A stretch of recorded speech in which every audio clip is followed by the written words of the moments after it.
Assalamualaikum warahmatullahi wabarakatuh. Perkenalkan, nama saya Frizal Muaimin dengan NPM 2035165161777. Di sini saya akan menjelaskan tentang psikologi komunikasi hubungan interpersonal. Hubungan interpersonal. Hubungan interpersonal adalah hubungan yang terdiri atas dua orang atau lebih yang memiliki ketergantungan satu sama lain dan menggunakan pola interaksi yang konsisten. Menurut Deddy Mulyana, ketika berkomunikasi, bila tidak hanya menyampaikan isi pesan, tetapi juga menentukan kadar hubungan interpersonal. Jadi, bukan sekedar menentukan kontenta, melainkan juga relationship. Hubungan antara pribadi atau interpersonal relation, yaitu salah satu unsur dasar yang dipelajari dalam psikologi sosial dan merupakan awal dari segala bentuk interaksi sosial. Faktor-faktor yang meningkatkan hubungan interpersonal ada dua, yaitu faktor internal, adalah dari kebutuhan berinteraksi dan pengaruh perasaan. Yang kedua, faktor eksternal yaitu dari kesamaan, kedekatan, dan daya tarik fisik.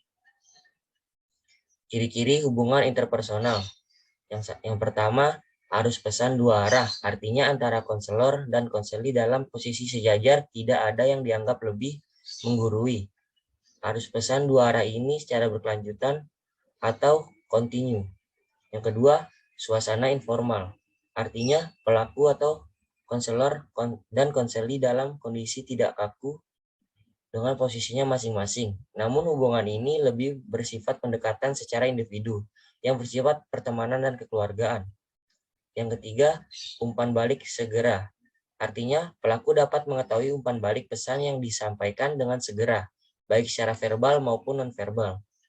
Yang keempat, peserta atau orang yang terlibat dalam konseling melalui hubungan interpersonal ini berada dalam jarak dekat, baik dalam arti fisik atau psikologis atau dalam satu ruangan.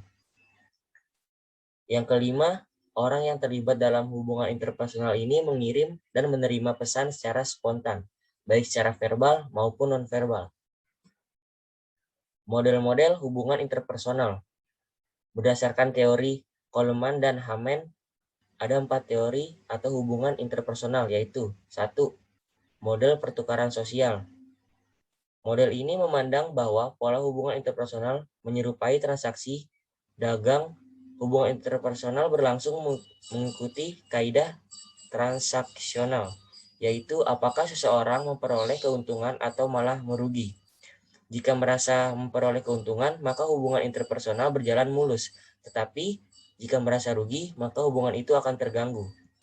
Yang kedua, model peranan. Asumsi teori ini mengatakan bahwa hubungan interpersonal akan berjalan harmonis, mencapai kadar hubungan yang baik, ditandai dengan adanya kebersamaan. Apabila setiap individu bertindak sesuai dengan ekspektasi peranan, tuntunan atau peranan, dan terhindar dari konflik peranan, artinya hubungan interpersonal berjalan baik apabila masing-masing individu dapat memainkan peranan sebagaimana yang diharapkan. Tuntutan peranan adalah desakan keadaan yang memaksakan individu memainkan peranan tertentu meskipun tidak menginginkannya. Yang ketiga, model permainan. Model ini berasal dari psikiater Eric Barne dan buku Games People Play. Dalam model ini orang-orang berhubungan dalam bermacam-macam permainan. Mendasari permainan ini adalah 3 bagian kepribadian manusia, yaitu orang tua, anak, dan orang dewasa.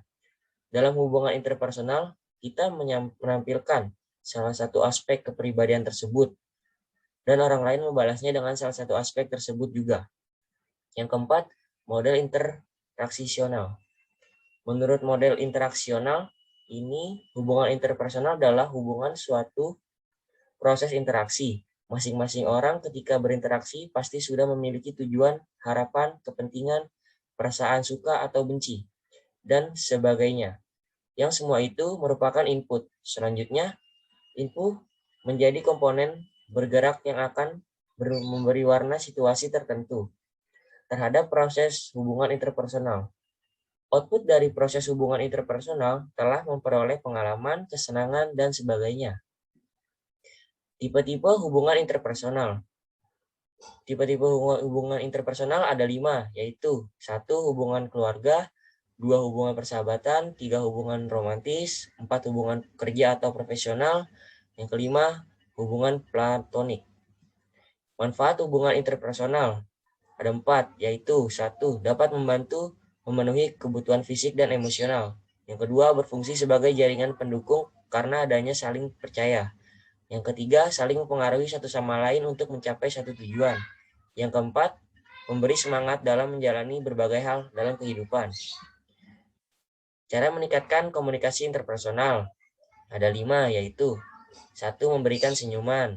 Yang kedua, menjadi partner yang pengertian dan perhatian. Yang ketiga, membangun kebersamaan. Yang keempat, menjadi penengah saat ada perselisihan.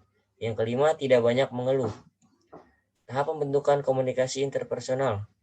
Menurut Jalaluddin Rahmat dalam Al-Faruqi 2013 meringkas perkembangan hubungan interpersonal menjadi 3 tahap, yaitu 1. Pembentukan hubungan. Tahap ini sering disebut sebagai tahap perkenalan. Fokus pada tahap ini adalah proses penyampaian dan penerimaan informasi dalam pembentukan hubungan.